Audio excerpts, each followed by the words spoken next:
We're back. I'm sitting here with Alec Baldwin. I had to cut you off because we have to sell a lot of soap on this show. But that's probably not even what we're selling. It's probably some kind of male impotence thing,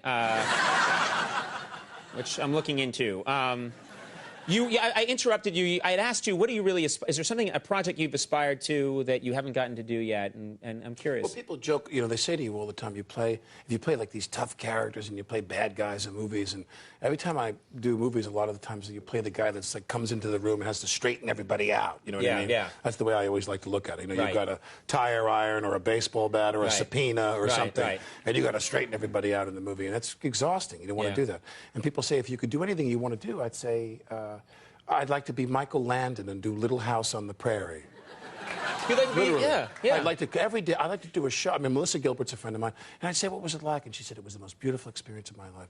And I'd like to be there with the wagons and the horses and rub my little boy's hair and have the fresh baked pies in the window. Sure. That would be great. That sounds like a great job. I'd just love to do something really sweet. I'd love to. If you do that, is there to be what would I? They send me scripts where there's the fresh baked pie and the kid, and then I burn the house down with a flamethrower. And I don't want to do that. I hate that. If you do the Little House on the Prairie thing, just work me in somehow. I'd love to be. You're my partner. All right. Remake. Yeah. You're gonna play Timmy. I'll play Timmy. You're gonna play Timmy the handyman. Who's Timmy the handyman? Let's do a quick scene right now. I'm gonna say. Fetch me those nails over there, would you, Timmy? Yeah, I'll get the nails there. Yeah, okay, here we go. Here you go. Here are the nails. All comes together. So it's pretty much what I was doing to you as a writer on Saturday Night Live. Exactly. Yeah. All right, great. Comes around. Yeah. Now let's talk about this movie, The Aviator. This is first of all directed by Martin Scorsese, one of the great directors, one of the great American directors of all time. Very intense guy. Did you enjoy working with him? Yeah, I mean, like all these people, I'm a fan of their work more than I'm a colleague of theirs ever. You know, when you get these phone calls to work with some of these people, it's just such a great thrill. And when I was told I was going to do this movie, I was blown away. And, you know, worked with Marty on the film. I mean, my part is a small part, but... This is the Howard Hughes. This is Leonardo DiCaprio is Howard Hughes. Is Howard Hughes in the first half of his career as a young man from Texas, a billionaire back in that time. Building an airlines. Building the Hughes Aviation, and he had run the film company and dabbled in motion pictures. And my part is Juan Trippe, who was a New Yorker, actually, was the founder of Pan Am Airways. And back in those days, in the 20s and 30s, the modern airline was built by cobbling together, you know, mail runs and different small flight companies. And Trippe was the guy who was the...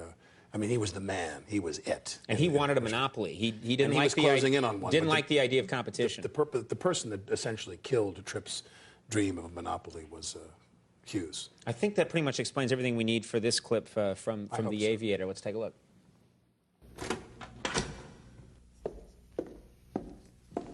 You're not going to believe this. Just came across the wires. Howard Hughes has bought control of TWA.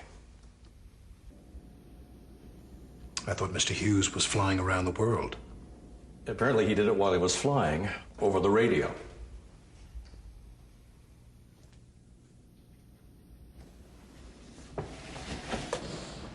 I have heard some disquieting rumors about Mr. Hughes. I'd like to know everything there is to know about Mr. Hughes. I'd like you to attend to that for me. Thoroughly. Yeah, straightening somebody out.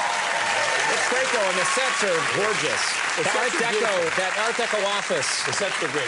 He had that piece of string, and he would take the piece of string which represented the range of Pan Am's jets, or Pan Am's planes. They were prop planes at that time, and he would walk around the globe in his office and just measure which cities he could fly to next. Very cool. Yeah, it was really cool. It's a great movie. The Aviator opens December 17th in select cities and nationwide on Christmas Day. Alec, great to have you here. Thanks for coming. Alec Baldwin. We'll take a break when we come back. Jason Biggs is here. Stick around.